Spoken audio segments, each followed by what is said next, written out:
Hey everybody, welcome to the channel. If you haven't done so already, please click on the subscribe button and also hit the bell notifications so you'll receive notifications when new videos appear. There's no question that when Apple bundled together their services like Apple Music, Fitness Plus, Apple News Plus, that from a financial perspective, it's a no-brainer as far as the cost savings that you get when you bundle everything together as Apple One. But when you break out these apps individually, how do they compare against their competitors? And is it really worth an extra subscription service on a monthly basis for these services? In this video, we're going to break down a side-by-side comparison on the top features from Apple One versus their competitors, and we'll put out there which one is the best on each particular category. All right, so we'll start round one, Apple Music versus Spotify. So if you can see here, the pricing on Apple Music is $4.99 a month for students, $9.99 for individual, and $14.99 per family up to 6. Interesting difference here with Spotify though is that they offer a free account that has limited ads and limited skips that you can do within an hour basis. But they have individual plans at $9.99 and $15.99 for the family pass. Users, it's again the same for families. Songs, Apple Music does have the slight edge on that with over 75 million. Interesting thing though is that Spotify actually has 70 million songs, and the app also includes podcasts, which I find very interesting, where Apple has theirs separate applications for both. Cross-platform, yes, and I put an asterisk next to the yes for Apple Music because it is obviously on their ecosystem. However, you can download iTunes, the previous music platform, to Windows and Android devices. It's not Apple Music, but it's iTunes, and you still have your music there, where Spotify is across the board on all the platforms.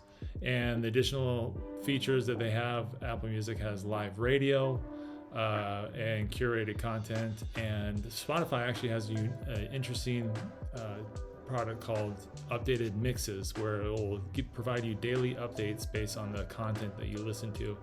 And in my experience so far, it's actually been pretty spot on as far as my taste and what they actually recommend. So if I had to pick a winner here, it's kind of tough. I'd say that Apple Music has the edge because it's owned by Apple. The interface is very familiar to Apple users, and it's really well put out throughout the Apple ecosystem. They do have a larger library of content. Spotify, on the other hand, I feel is like on more devices. I noticed that my Samsung refrigerator, I could stream music from Spotify to my Samsung refrigerator and other devices as well, where I think the Apple Music is maybe a little bit more constrained in that regards. Round two, Apple TV Plus versus Netflix. And this is Apple's first attempt actually into coming out with a media subscription service. They rolled out in November of 2019. The cost per plan is $4.99 a month. If you actually buy an Apple device, you can get a year free. Netflix, on the other hand, is more expensive at $8.99, ranging up to $17.99. Apple defines it as you can have up to 1 to 6 users on the family plan, and then Netflix defines it as up to 4 screens at one time can use the Netflix account.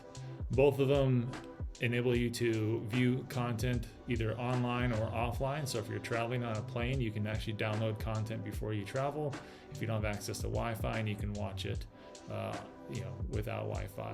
They are cross-platform, and the interesting thing here is that Netflix has been integrating their services obviously into TV manufacturers, and Apple TV Plus that we see now as well is extending their application to providers as well. Like Vizio is one that you can actually download the Apple TV Plus app. The advantages to Apple TV is, one, they have content that's not available on any other streaming media platform, but they don't have a kids profile. And so those with families, Netflix does have that kids profile control. Netflix obviously has a much larger library. If you want to watch more content on Apple's ecosystem, you have to go through the iTunes store to either purchase or rent content, whereas Netflix definitely has a leg up on the content. So the winner of this one, I feel, is a clear cut goes to Netflix, unless you have some of your original content on Apple TV Plus that you really enjoy watching and you can only see on that platform, then that would be the reason to watch Apple TV Plus. Round 3, Apple News versus Magster. This is actually a really interesting product that Apple came out with, and I think it's really great that you can actually have all the access to well over several hundred newspaper and magazine content in great color, great visual, great user interface, and depending on actually the publisher, some of them have really designed some really unique ways that you can actually interact with their publications. Prices start off for Apple News at $9.99 a month. And again, depending on the plan that you select, you can have either 1 to 6 users on the Apple News account. Publication, Apple lists it as hundreds, and the list seems to be growing and growing. Is it cross-platform? No, it is not. It is only available on Apple devices. For additional features, Apple News has Apple News Plus, which is daily curated updates on news topics. The one thing I don't like is that it's not customizable. It's actually based on Apple, so it's not based on anything that your preference is. It just seems to be a very general regards, and I wish it was more customizable to the user. Flipping over to Magster, it's they're the other digital publication platform, and they have their service starts at $9.99 a month or $99.99 per year. They limit it to 1 to 4 users.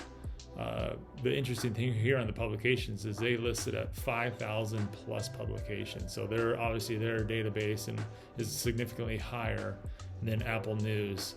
It is cross-platform, so you can access it on iOS, Mac OS, and Windows as well. And Magster actually has premium stories as an additional feature, which is more kind of simplified, customized content, highlights, I would put it that way, of the daily events going on.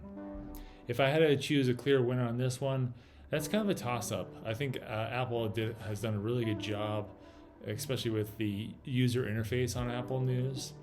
They are a little bit more limited on the number of publications compared to Magster, but this one is kind of a toss-up, I would say, and it's hard to choose a clear winner on this one. So in this round, I would give it a tie. Round 4, Apple Fitness Plus versus Nike Training Club. And this is actually really interesting. Apple announced the Fitness Plus last year at WWDC, and it really, I think, accelerated quite a bit in COVID with people working from home and a lot of the gyms being closed, where people now can work from home. And they've actually, for a new product, they really have done an excellent job. From a pricing perspective, it's $9.99 a month or $79.99 per year. If you buy an Apple Watch, you get 3 months free of the service. Again, it's 1 to 6 users, which across the board, they all have that 1 to 6 users. Workouts, there are 10 workouts types, ranging from yoga to HIIT to cardio to free weights, and new workouts are added weekly. It is not cross-platform, and in fact, it's only limited to the iOS devices and Apple TV. It does not have a Apple Fitness app for the Mac OS, which I wish they had, and they'll include it. The additional features are that it's supported on the Apple TV, and the interesting thing here, as you work out on Apple TV or any of your iOS or iPad OS devices, you can actually see the metrics from your Apple Watch on the screen. And I think that is really the leading feature, that you can see the metrics there. And you can also see the music that you're listening to from the class, and then you can actually download that music from Apple Music. So they're tying in both services together really nicely. The one thing that Apple Music does not have, which I wish they had, was the ability to download or export your workouts and your performance. It's limited right now to the Apple Fitness app, and you can look at it from a calendar view, but you cannot export it to like Excel or Apple Numbers to see kind of the progress that you're making.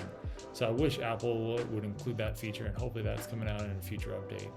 Now on the Nike Training Club, this actually, they've updated the pricing to where it's free, particularly during COVID, as I mentioned earlier, with a lot of people working from home, they're given the opportunity to use this application at no cost there.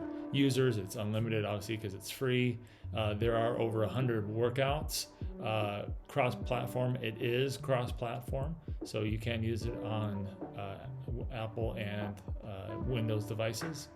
And the interesting thing here is that it customizes as you go. So the workouts that you select, and as you go on, it recommends different workouts based off of your history. So I find that really interesting. Also, on the app for Nike Training Club, it also has an area where you can shop for Nike apparel, which is an interesting plug to their marketing and their clothing line. So it's good tie-in that way to the other products. Again, this is they both offer a lot of compelling features, but if I had to pick a true winner on this one, I probably would give it to Apple Fitness, just because of the integration to your Apple Watch, to the screen. I think it's really a great experience to see your data on the screen, update real time. Again, I wish Apple would allow an exportable feature and an app for Mac OS, just so you can really dive in on the numbers of your workouts over the years. I also have a Garmin device. I know this is not about Garmin, but Garmin really does a great job there. So Apple, I hope you take some notes on what Garmin's doing. Finally, we look at the storage options with iCloud and Dropbox. iCloud starts off at 5 gigabytes free, up to 2 terabytes for $9.99 per month.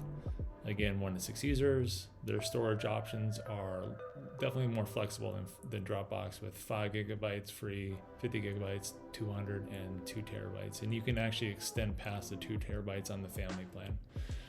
iCloud is not cross-platform. However, I put an asterisk next to that. You can access your iCloud files via a web browser. So you can, if you're on a Windows computer, you can actually access your iCloud files online.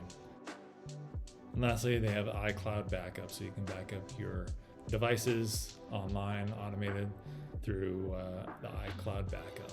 Now, Dropbox actually has individual plans starting at $11.99, so a little bit more expensive, up to $19.99 per family. And they actually do have business enterprise plans starting from $19.99 up to $25 per user.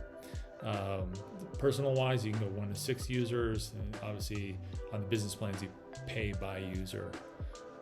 Dropbox's initial plans start at 2 terabytes, which is definitely a lot larger than iCloud services. The interesting thing here, though, is that some of the business plans, actually the top tier has unlimited data. So that's actually really interesting per user. Dropbox is cross-platform, and they do offer computer backup. I would say if I had to pick a winner on the Dropbox versus iCloud, iCloud obviously has a deeper integration to the other devices, although Dropbox is really close to that. You can actually add Dropbox as an extension in your Files app on iOS, so you can actually access your Dropbox files within the File app of Apple. The iCloud, however, has, I would say, more options to choose from plans and data storage, and also obviously it's integrated more into the Apple ecosystem, whereas Apple Photos, Apple Pages, Apple Numbers and Keynotes, they all automatically can upload to iCloud, and it's a very seamless process. And so from that user interface perspective, it's very handy. On the other hand, Dropbox offers really customizable business plans. So really it depends on what you're actually looking for. Both have very compelling offers to choose on that one. So this one, again, I leave this as a tie too, and it really depends on the user preference. I don't think one stands above the other. It's just depending on what you're actually looking for. In conclusion, you can see that Apple has done a great job with the Apple One product, not only from the cost perspective, but also the features that are available, bundling it into the Apple ecosystem. And I'm hoping that someday Apple will extend their subscription service to even maybe their Pro line software products like Final Cut, similar to what Adobe does with their Creative Cloud Studio. Thanks again for watching this video. Again, if you haven't done so, please click on the subscribe button and the bell notification for future videos, and have a fantastic day.